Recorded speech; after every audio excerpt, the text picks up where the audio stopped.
കുവൈത്തിലെ കടൽ വെള്ള ശുദ്ധീകരണ പ്ലാന്റിന് നേരെയുണ്ടായ ഇറാൻ ആക്രമണത്തിൽ തമിഴ്നാട് സ്വദേശി കൊല്ലപ്പെട്ടു. രാമനാഥപുരം കൊളത്തൂർ സ്വദേശി സന്താനസെൽവമാണ് കൊല്ലപ്പെട്ടത്.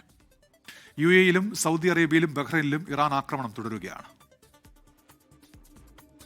കുവൈറ്റിലെ പവർ സ്റ്റേഷനുകളിലും കടൽവെള്ളം ശുദ്ധീകരിക്കുന്ന പ്ലാന്റുകളിലുമാണ് ഇന്ന് പുലർച്ചെ ഇറാൻ ആക്രമണം നടത്തിയത്.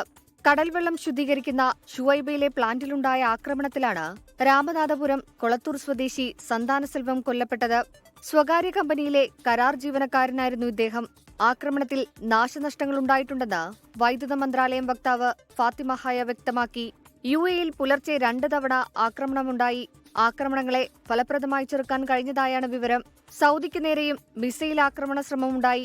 കിഴക്കൻ മേഖലയെ ലക്ഷ്യമിട്ടെത്തിയ ക്രൂയിസ് മിസൈൽ തകർത്തതായി പ്രതിരോധ സേന അറിയിച്ചു. ബഹ്റൈനിൽ 3 തവണ ആക്രമണ ശ്രമമുണ്ടായി. കടൽ യാത്രകൾക്ക് വൈകിട്ട് 6 മുതൽ പുലർച്ചെ 4 വരെ വിലക്കേർപ്പെടുത്തിയിട്ടുണ്ട്.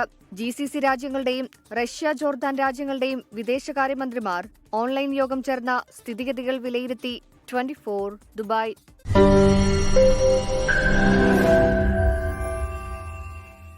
ലോകത്തെവിടെയായാലും ഏത് സമയത്തും 24 വാർത്തകളും ഓഗ്മെന്റഡ് റിയാലിറ്റി പാക്കേജുകളും എക്സ്പ്ലെയിനറുകളും വിശദമായി കാണാൻ ഞങ്ങളുടെ യൂട്യൂബ് ചാനൽ നിങ്ങൾക്ക് സബ്സ്ക്രൈബ് ചെയ്യാം.